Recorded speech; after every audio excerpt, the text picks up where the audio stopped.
Welcome to Futel. For voicemail, press 1. For the Futel community, press 2. For hold the phone, press 3. To speak. Welcome to Hold the Phone. For people's homes, press 1. For more information, to hear from Paul Knauls, press 1. Let's see, I came here in 1963. So we're at 56 years now, I suppose. Is that right? Something like that.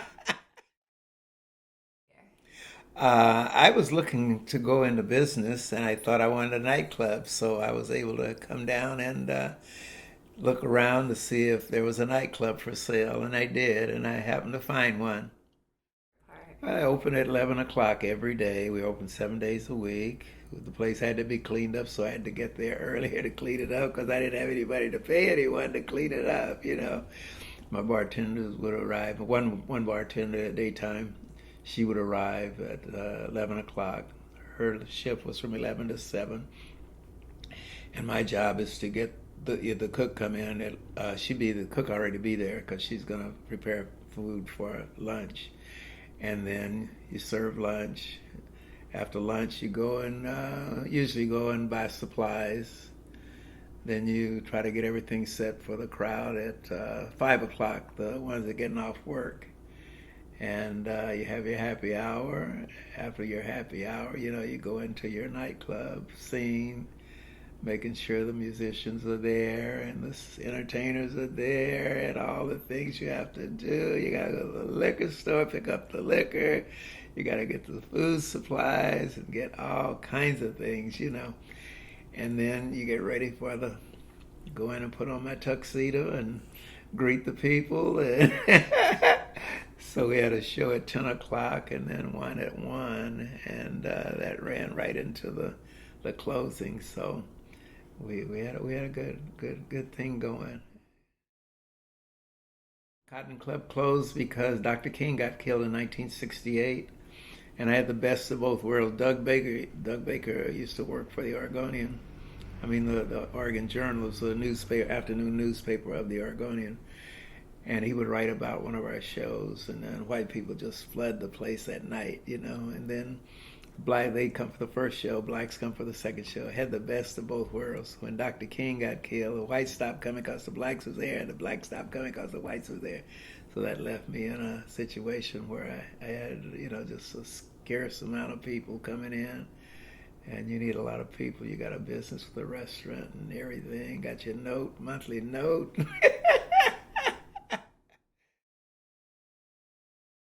The builders came in and they saw an opportunity because of all the tech jobs. Everybody's making pretty good money and everyone's working. So they raised the rent so high now that there are so many homeless people simply because they cannot afford a place to live. Families living on the street. That's not good for any city, and it's getting worse every day. The city's trying to do things about it, but it's going to get worse and worse because we are one of the cities that take care of our homeless. We give them services that they need, and that just encourages people from other cities to come here because they don't get what they need in other cities. So the city changed a bit too because our district, the African Americans used to live in, they let the area go down, it become kind of blighted, and then the houses started falling apart, so they start buying them, and fixing them up and raising the rent. Now African Americans can't even stay in the same area that they were raised in because of the rent and because of the taxes are so high on a house. A house that your mom and dad paid $8,000 for is selling for $500,000 now. And that wealth went away from the black community because if those kids still own that house, then they would be in pretty good shape now, but most of them did sell because it was basically economics, the taxes, offering cash money for a house, and you think you really got something, but you don't have anything because a kid will go to Vegas and spend 40 grand, while he's down there in Vegas. Now he has nothing, where he could have had a house that years later would be worth $500,000. So Portland, it really turned the worst for me as far as that, because the people that used to walk by my salon and get a appointment, they're walking at a salon now in Gresham. So the people that come to our salon now, we depend mostly on out-of-state people, the newcomers that come in. They come in and they get their services. But the ones that I had for years, they're out in Gresham, and they are not going to take 2 buses to get over to Northeast Portland to get a haircut or any other services. So it really hurt my business also, because business is not as good as it was 5, 10, 15 years ago because of the migration of African Americans to the East County. Well, if you're living in an area that you're used to, there's your grocery store, there's your TV repair, there's an oil company, there are all these things are there, and you do business with people that you know and that you raised with and you went to high school with. And when gentrification comes in, all those businesses went away. So now when you walk in a place that you used to go to, where you were, you walk in, hi Joe, hi this, then you walk in and you feel like a stranger there. You're not, it's not the same welcome that you would get if it was someone that you knew or in the area that you frequent all the time growing up. You feel like a stranger in the own area that you live in. I'm 88 3/4. In January, I'll be 89. I love working every day because I would miss someone that came in. Yeah. I answer the phone, meet and greet. That's my job. People stop in all day long. I haven't seen you for a while. Are you still here? Or why are you here? I simply tell them that I come to work because I can't stay home and watch Judge Judy. I have to be around somewhere around people. I just hope when I go, I go. I don't want to be, this person that somebody got to come and take care of and do this and do that, but you don't have a choice. So I don't know how long I'll live, but oh, well, I walk every other day. That's what I do. I think it's the people I hang out with. If I sit at home all day, they say the worst thing you can do, which is what most people do in their home, they have this chair that's so comfortable. Then it flip back, and you can sit there and watch TV all day. Well, rather than me, where I'm up and around and greeting people, meeting people, and so that's what I like to do. To hear from Sharon Helgerson, press 2. I'm from St. John's. I'm from the wrong side of the cut, the place where 2 powerful rivers meet beneath the majestic bridge that frames St. John's.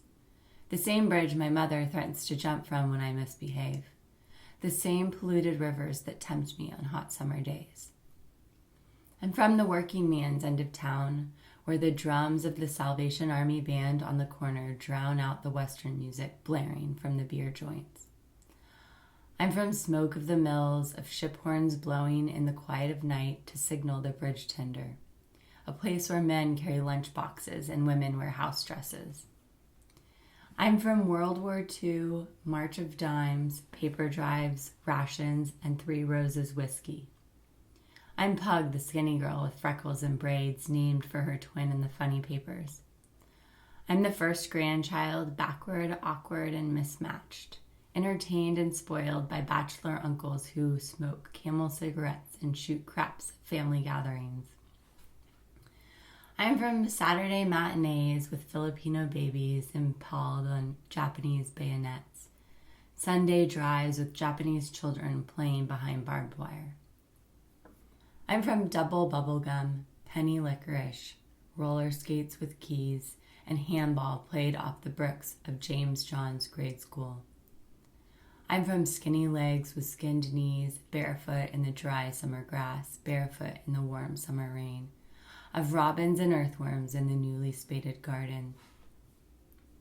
The quiet hum of honeybees in the sun and angry roaring bumblebees in glass coffee jars. I'm from the delicate trilliums growing on the dense forest floor on Dixie Mountain. I'm from cold, clear water from Grandma's witched well there. I'm from sweet goat's milk I drink to fatten me up and bitter tea made from Oregon grapefruit to keep me healthy. I'm from milk toast and Ovaltine served with cod liver oil and iodine. I'm from white bucks, kick pleats, and horseshoe bangs.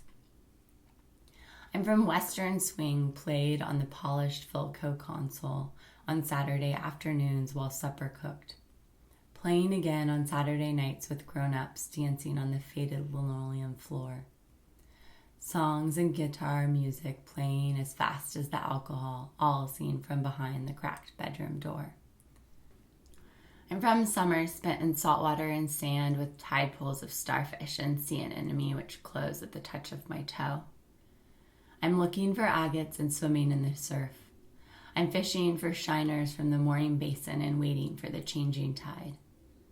I know the changes, low tide, slack tide, high tide. I see rust and corrosion, fog and mist, south and north jetties. I hear diesel engines thumping as they pass, the buoys, tossing and clanging at the chop. I see fishermen watching and waiting at the Quina Bay Bar. I hear seagulls squawking, fighting for fish scraps on their return. I'm from the canneries on the waterfront that spew their waste into the bay, their smell defining the small fishing town of Newport. I'm from shucked crab, clams, and hotcakes for breakfast, thick white slabs of halibut and salmon every day. Fried, pickled, creamed, poached, and smoked, gorging all the while the little children in China starve. I'm from Set Up Straight. It's snowing down south, slick as snot, and hotter than a sheriff's pistol. I'm from unions, solidarity, and equal rights. An injury to one is an injury to all. I'm from Fair and Square. I'm from St. John's. To hear from Norman Sylvester, press 3. I grew up in Paradise in Louisiana. My grandmother's farm, when I went there from school in Bastrop, Louisiana, we'd get out of school and go to Bonita for the summer. When I went to my grandmother's farm, I would take off my shoes and run around barefooted. I didn't put on shoes until I went out in the fields or whatever. I'm barefooted. I'm running around. There's hummingbirds. There's calla lilies. There's fig trees in the front yard. There's muscadine grapes on the fence row. There's persimmon trees. There's pecan trees. There's peach trees and pear trees. There's watermelon patch. There's a tomato patch. There's a peanut patch. There's a sugarcane patch. There's cotton. There's a bayou. There's fish. There's crawfish. There's little salamander lizards running around the ground. You hear what I'm saying? There was calico black and white butterflies. There's dragonflies this big flying around. Okay. I'll tell anybody that was paradise to me. My sister and I we could play softball game on the front lawn of my grandmother's farm and never hit the ball out of the front yard. Okay. We came to Portland in the fall of 1957 from Bonita, Louisiana. My family did. I think it's October 1957. So let's just do the math. I guess we've been here a long time. Yeah. In this house here, I've been here for 23 years. Been a resident of Kenton. This is the Kenton neighborhood. Yeah, this house is 113 years old. Yeah. It was one of the original farmhouses that was here when this area was apple orchards. House and the one house down the street were the first two-story houses in this area. I lived over on 15th and Saratoga. I still own that house. It's there. It's a rental. And then before that, I grew up, actually. The house I grew up in was on 9th and Going, 836 Northeast Going Street. Mm. And my parents bought that house in 1959. A duplex with an extra lot on the side for $9,000. It was, back in those days, the property was, and that was a lot of money in those days. But that house is still in the family. 2 years after we moved here, they purchased that house.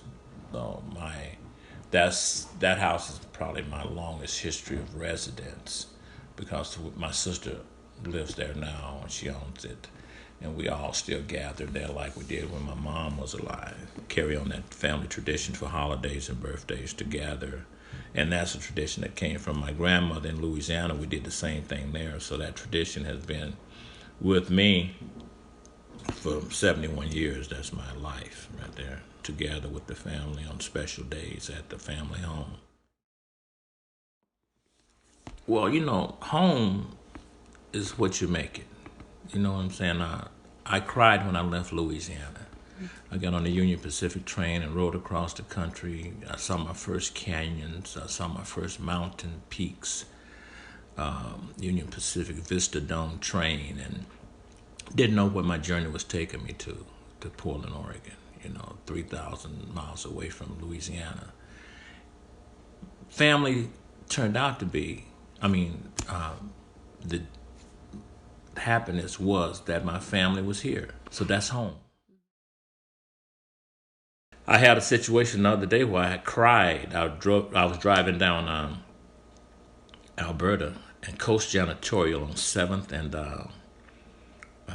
Alberta is going through a change. I think the house that's next to the parking lot has been torn down, and the building is going to be a new business. But I was going up to the barbershop, and I just couldn't dig myself out of that emotion that day, because that was history once again going away. That's the last little piece of that area, which Coast Janitorial 7th and Alberta is right up from my house on 9th and going.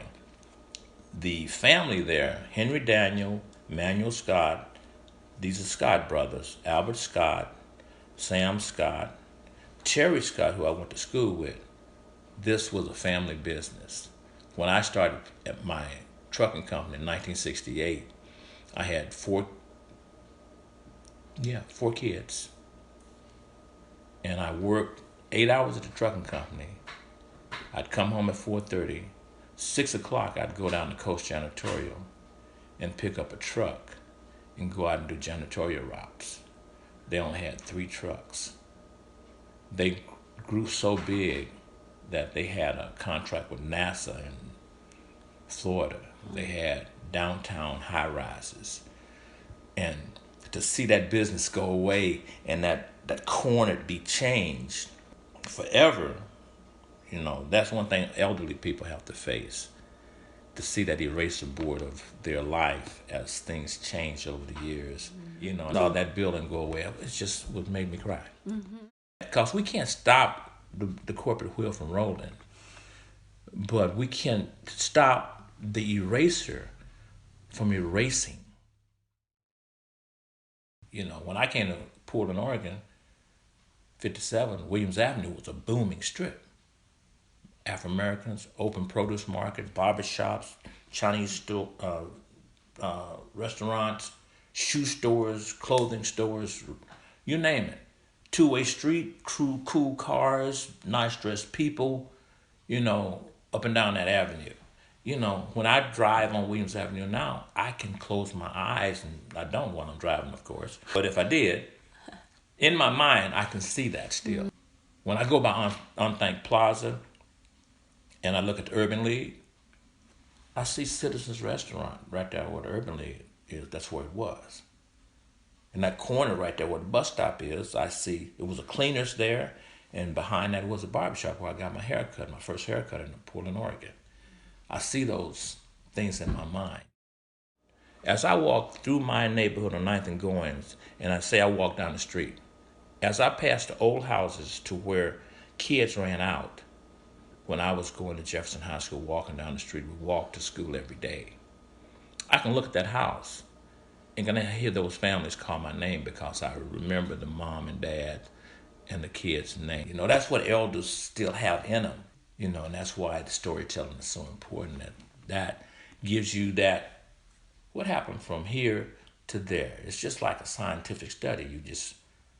You're finding out that journey. And our journey from that time is so important. That's why our elders are so instrumental in the foundation, because my history and my family makes me strong.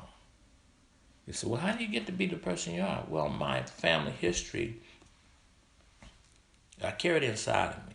I know how strong my dad was and my mom, and how much I didn't come home a day from school that my mom wasn't in that door, in that living room saying, what's up? If I was looking like something was wrong, she said, so what happened today? If I was quiet, she'd dig it out of me, because she knew how I should look when I came in that front door. If I didn't go to the stove and look in the pots to see what was being cooked and I just sit down, that was uncharacteristic of me. So she knew that. She said, what's going on today?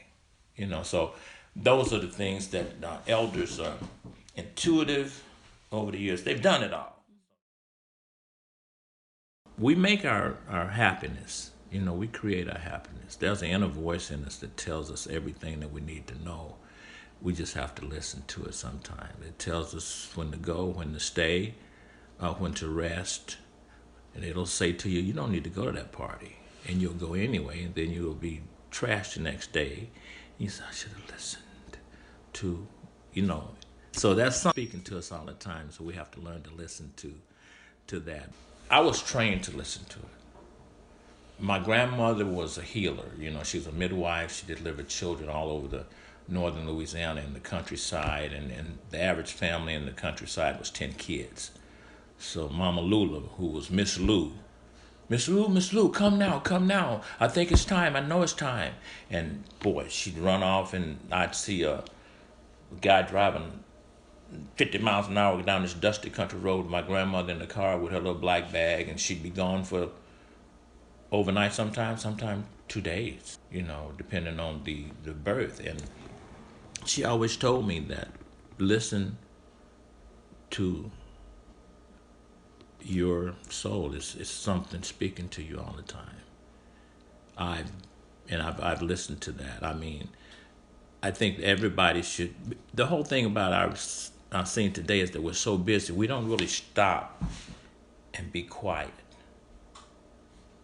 and look around us. You know, if you stop and listen to your heartbeat, all of a sudden in that moment you see how important that heartbeat is to you at that, you know, keeping you going. But we're moving all the time. We got screens, we got places to be, we got things to do, but we forget ourselves. So if we sit and just clear our minds, that inner voice talks to you all the time. I come home and at a full moon and stars, right? I put my gear out there.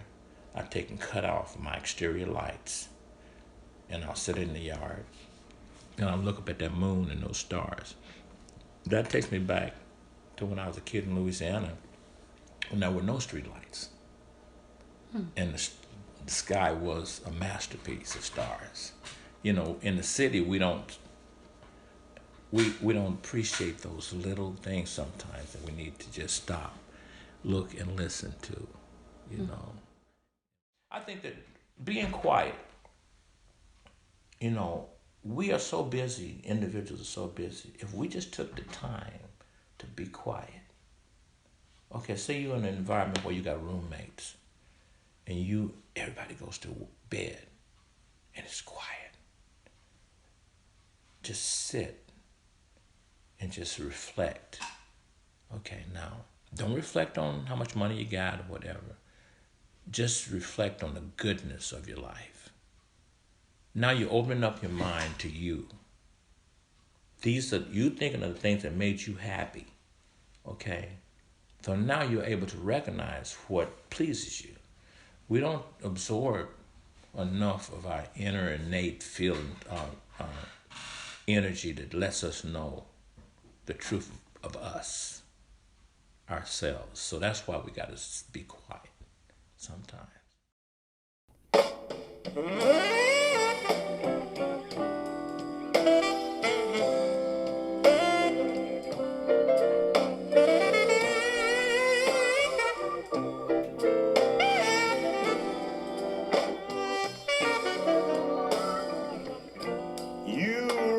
my world. Baby, you set my soul on fire. My dream come true. You're my heart's desire. You fill my life with a special love. It's a family affair. Since I met you, baby, my whole life has changed. Love, peace, and happiness. I'm a very lucky man. You fill my life with a special love. It's a family affair.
You're my woman, my lover, and my friend.